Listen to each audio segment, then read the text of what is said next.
Hi, my name is Esmeralda Rodriguez, and for my persuasive speech, I will be talking about school.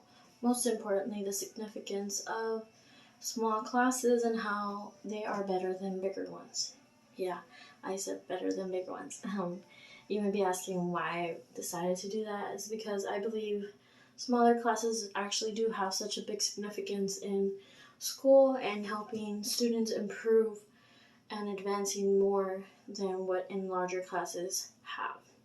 For example, uh, when you think of small classes, people usually tend to believe that small classes are for slower people and to help them catch up on what they're missing.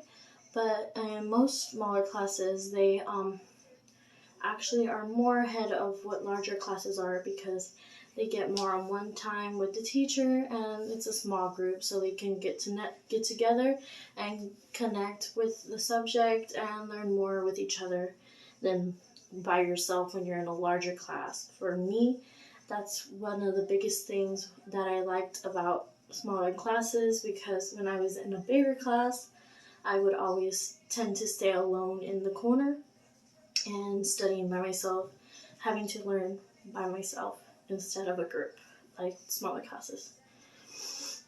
Smaller classes are more ahead in the subject or whatever topic they are learning during those years.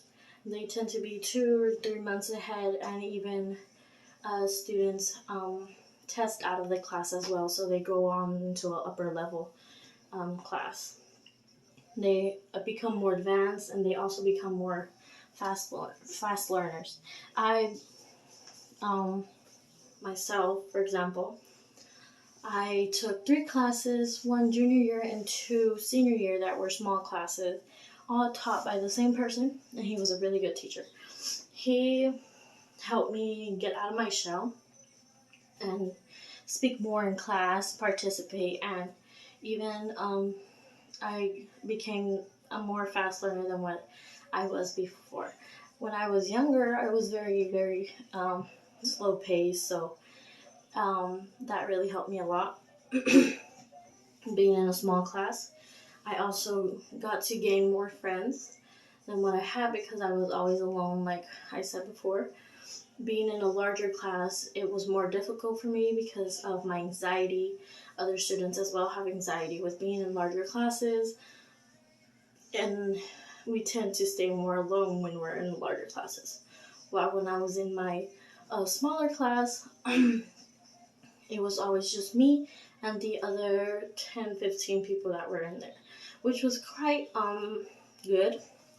Our teacher would give us one-on-one time as well, so we would go each one by one talking to the teacher about what the subject and if we're understanding, which was good. The group would all be the entire class or in sets of 2, which is awesome.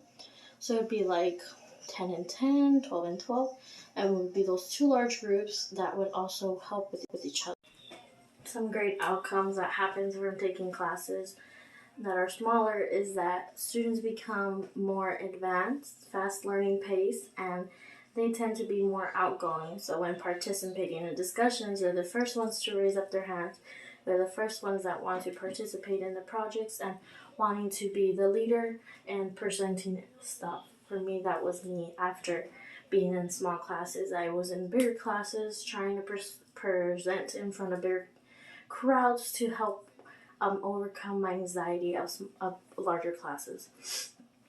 It helps students be themselves. For me, I was always shy and I never knew who I really was until I started going out there more, discovering the differences of people and how they act and how I want it to be. And it helped me a lot with my academic performances. I was one of my top. I was one of the top students in my grade year, graduating top 100, but I was number 64, I believe, which was really great. My parents were really proud because they never thought that me being shy all my life would go out and and be more outgoing and start to study, join groups, join the dance club like I am, because I used to be in one. I think I said that on my last speech. But yeah, I believe smaller classes tend to be more better, and it's a great thing that the schools now have smaller classes to help those students gain their confidence, advance, and even level up onto the next grade level, which is great. So I believe that is all that I have for today. Thank you for listening. And if you have any questions, feel free to email me, and I'll try to answer those questions as best as I can. Thank you.